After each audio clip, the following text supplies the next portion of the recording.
Hello and welcome to Wineskins, a program that features the lives of the saints and reflections on the Sunday readings, along with information on a variety of topics and issues from a Catholic perspective. I'm Father Jim Korda. Our program is brought to you through the annual Bishop's Appeal, the Catholic Communication Campaign, and St. Paul's Catholic Books and Gifts, a division of the Society of St. Paul. Our interview segment today will feature Bishop George Murry on child sexual abuse. We will also get a glimpse into the life and times of St. Francis Cabrini, along with reflections on the readings for this 32nd Sunday in Ordinary Time. That and more on Wineskins. To tell us more about the St. Vincent de Paul Society in the Diocese of Youngstown is Darlene Jones. With me now is Darlene Jones, who is a CEO of the St. Vincent de Paul Society, serving Trumbull County, Ashtabula County, and Portage County.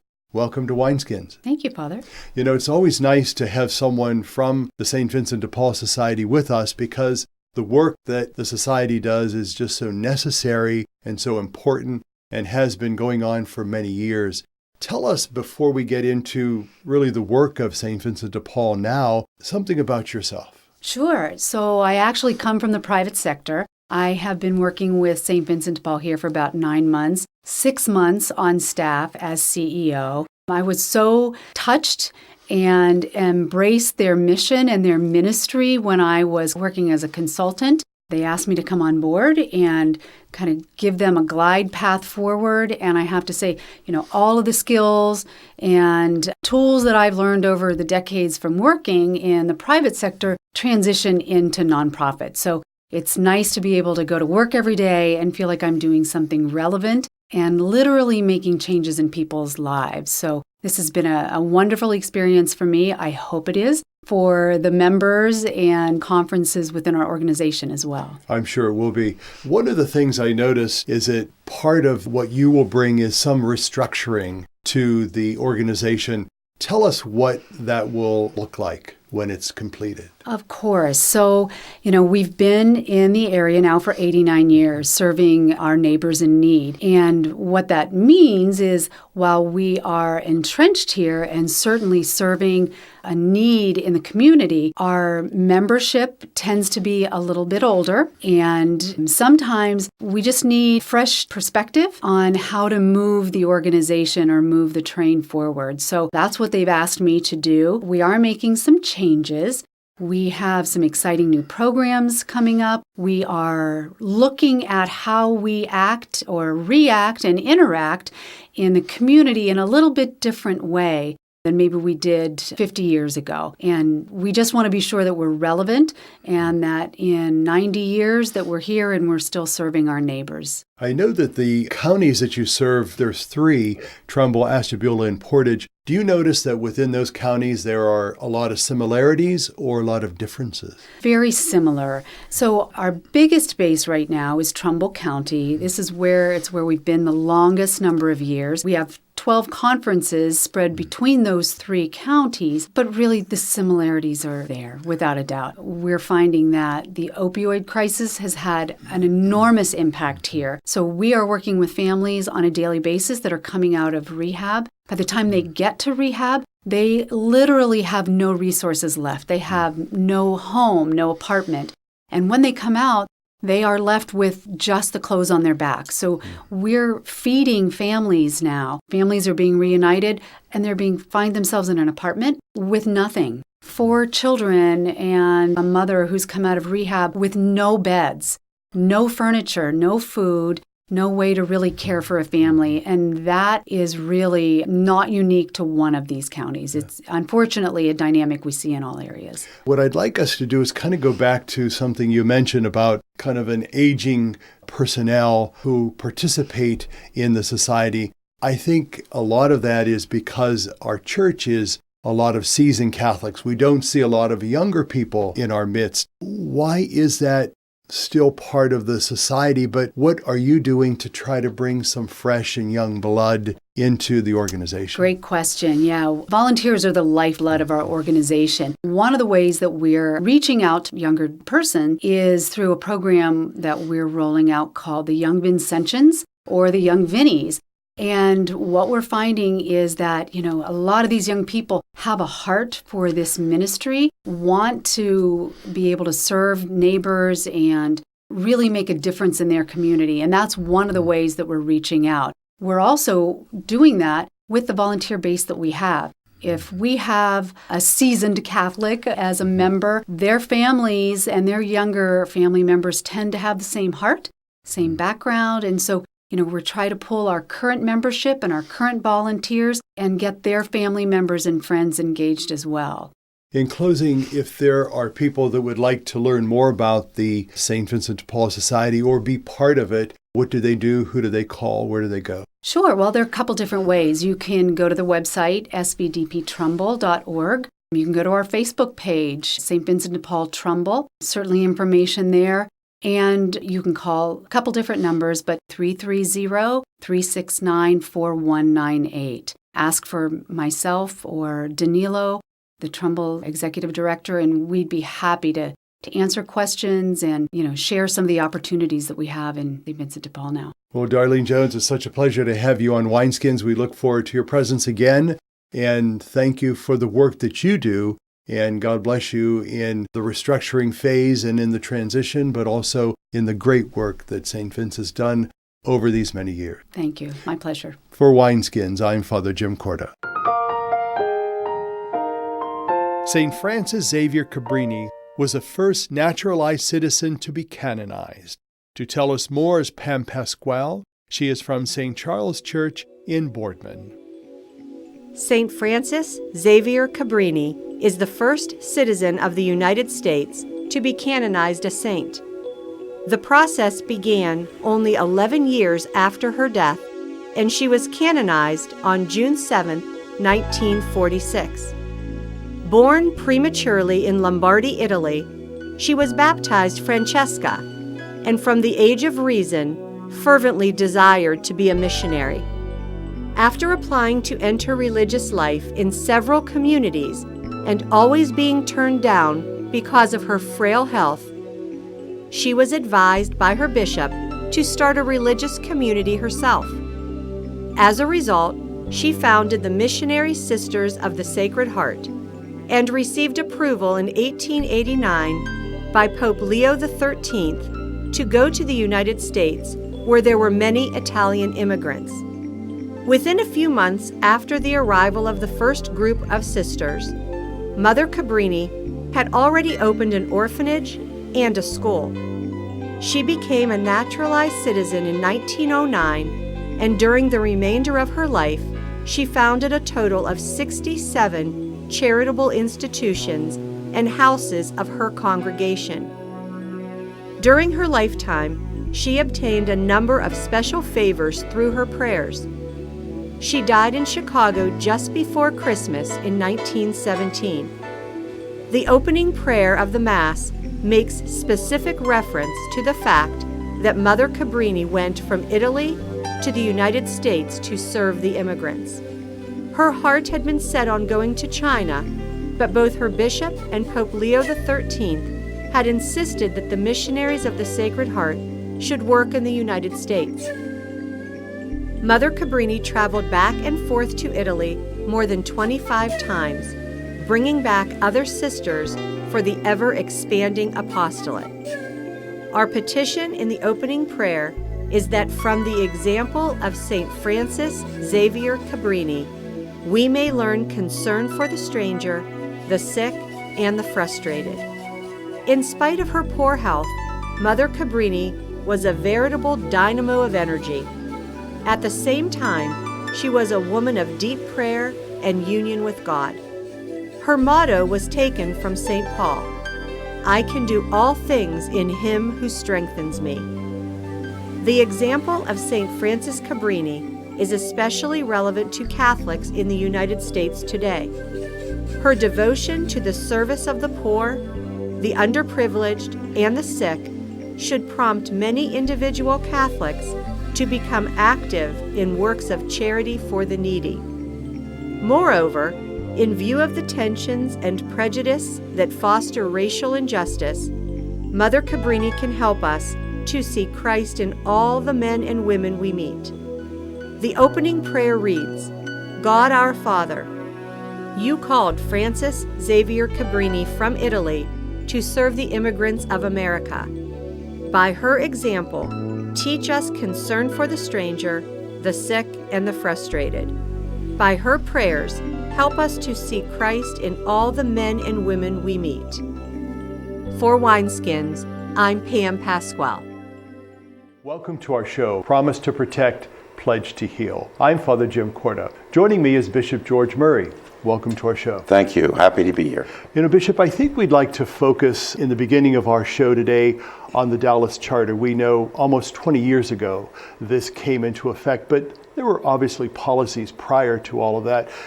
Talk about the Charter, but what was so important about it in 2002?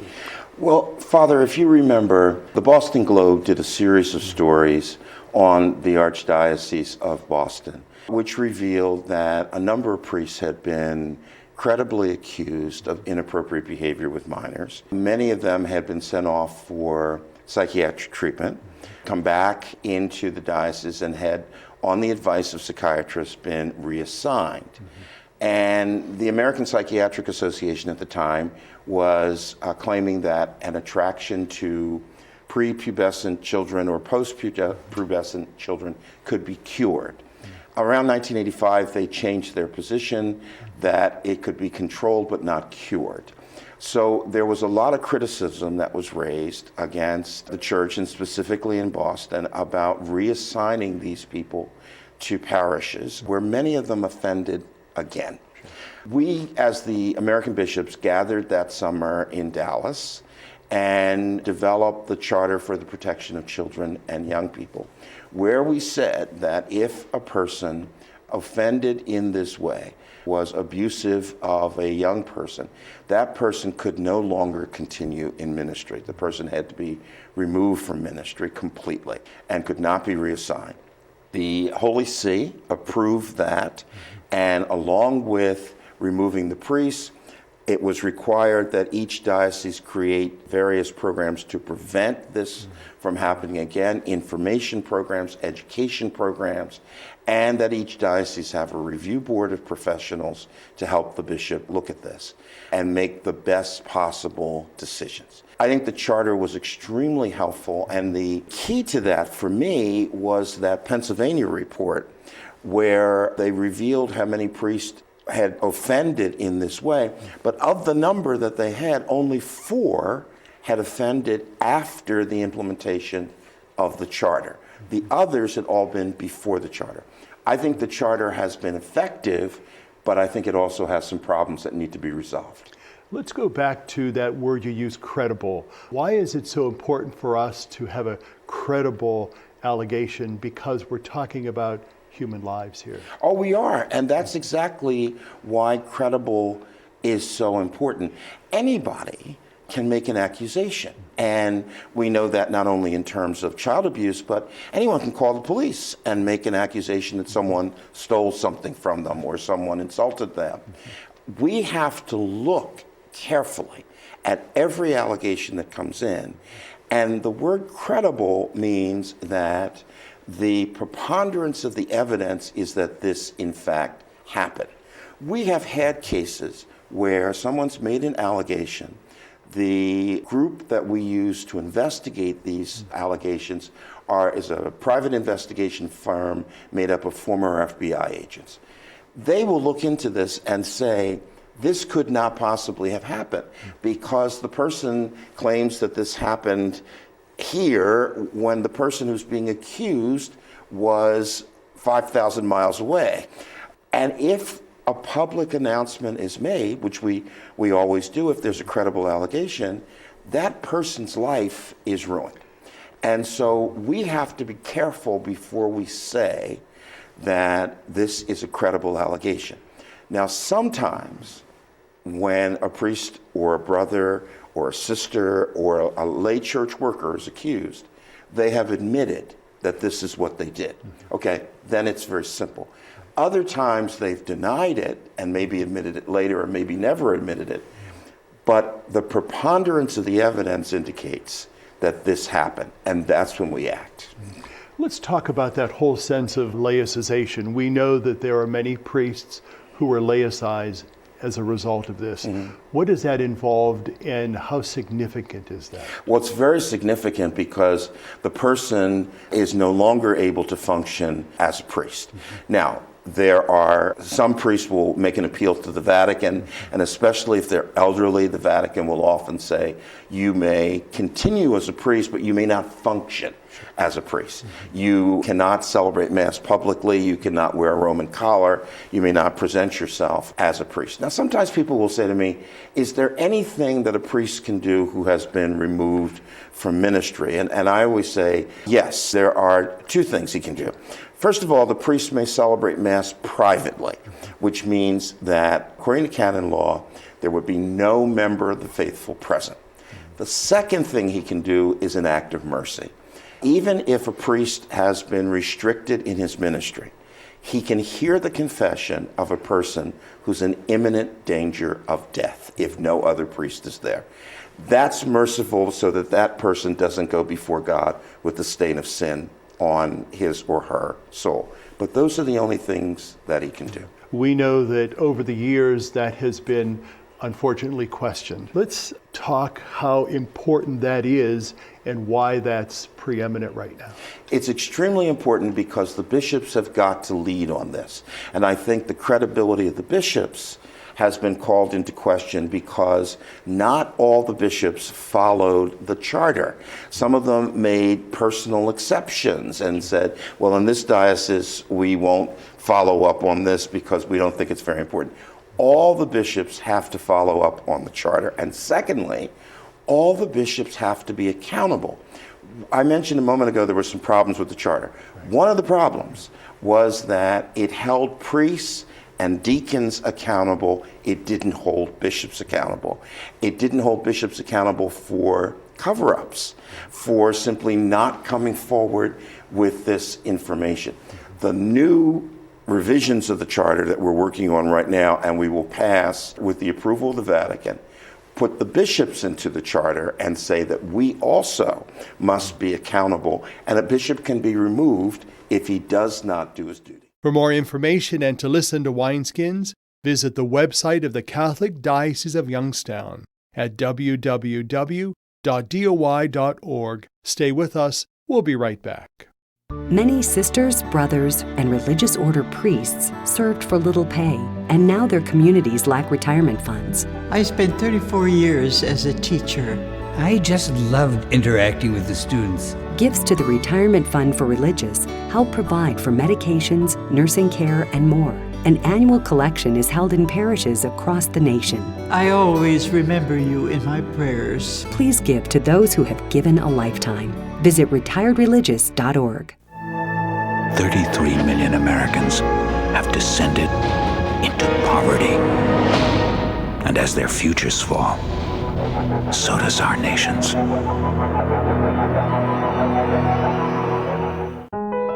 Hi, I'm Mark Quinn. As I grew up on the south side of Chicago, the Dominican Sisters of Springfield not only taught me, but formed me in my Catholic faith. I owe them so much. That's why I make an annual donation to the Retirement Fund for Religious. Do you remember the religious men and women who shaped your life? Say thank you to them by donating to the Retirement Fund for Religious at your local parish. Join me. Share in the care. Our song today is from the CD entitled Worship the Lord. It is by Christina Parthemer and Colleen and Hannah Heldreth.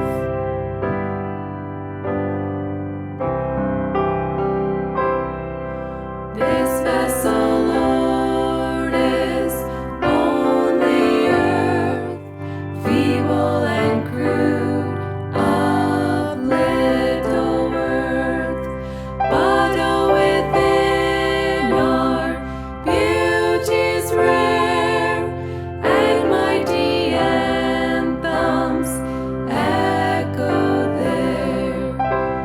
My heart was once a viper's den, the home and stronghold of all sin.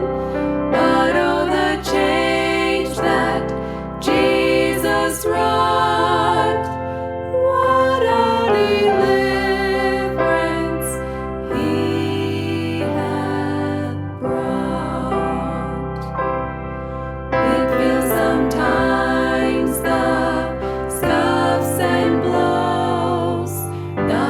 unusual tide of human woes, but let the battering blows fall fast.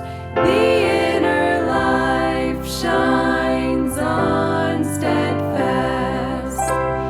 He came with scourge and drove his foes from out this temple that he chose.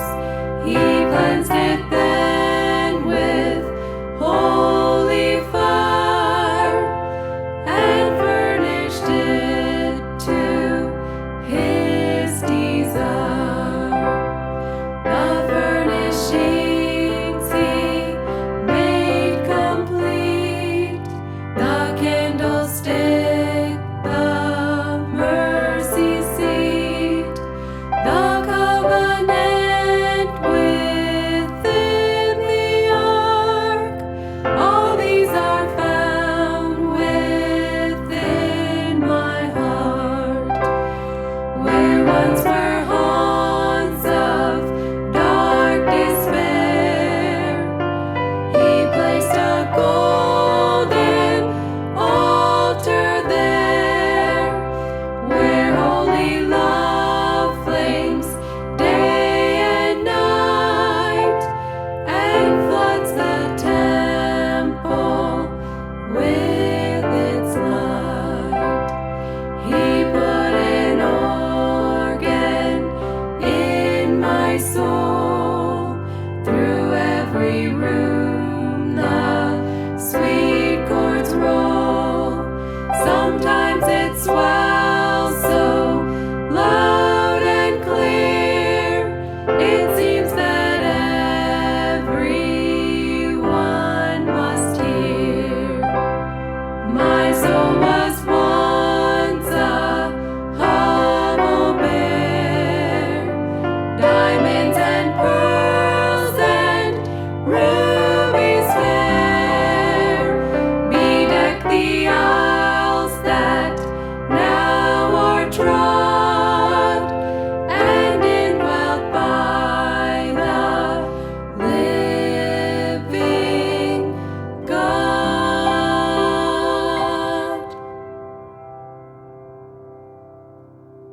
And now I'll share with you a reflection on the readings for the 32nd Sunday in Ordinary Time.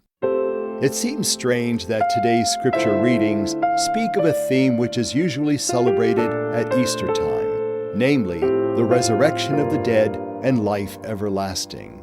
Yet the theme of resurrection and new life is something that we celebrate each time we gather for Eucharist.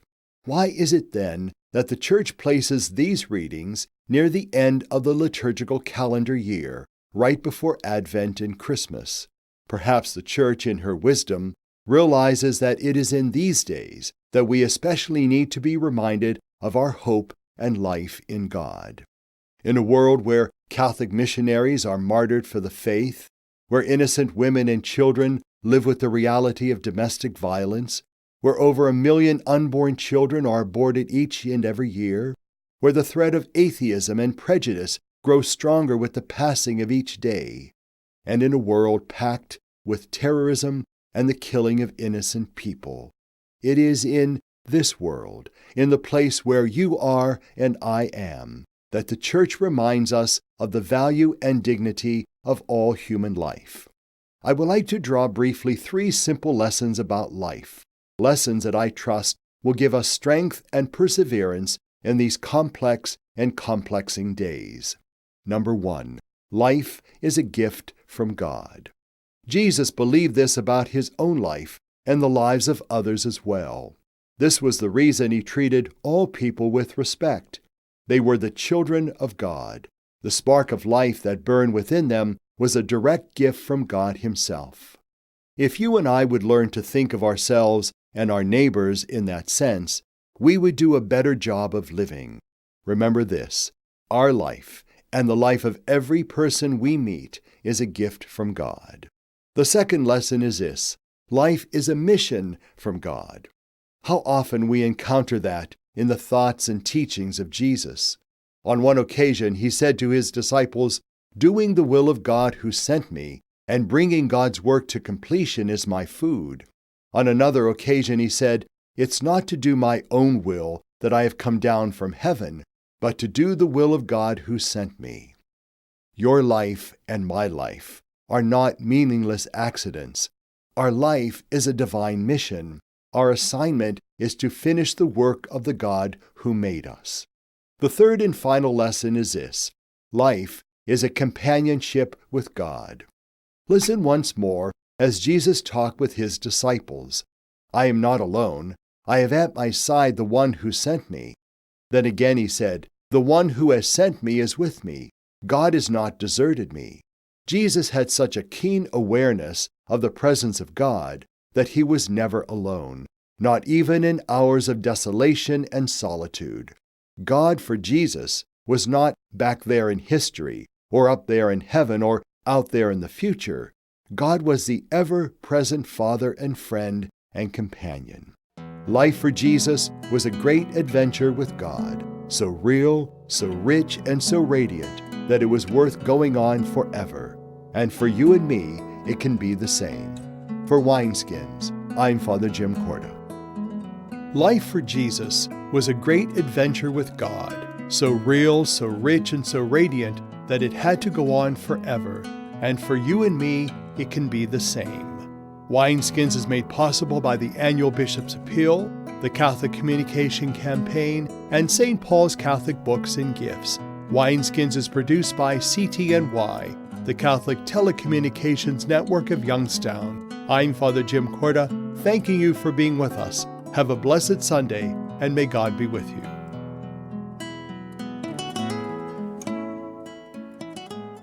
What have you done for your marriage today? I gave my wife a hug this morning. I told her I love her. I did her hair this morning. I think it looks pretty good. I cooked my husband's favorite breakfast. I bought her an orchid. What have I done for my marriage today? I sent my husband a love email. I read the newspaper to my wife, and it cracked her up.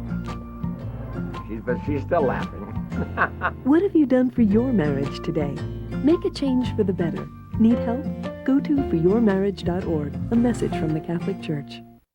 They say America is the land of opportunity, but for some, life isn't so easy. Right now in America, 1 in 6 children lives below the poverty line. That's nearly 13 million children of all races, all across our country. Where do you draw the line and get involved? You can make a difference in more ways than you think. Go to povertyusa.org today, because 1 in 6 children in poverty is one too many. A message from the Catholic Campaign for Human Development.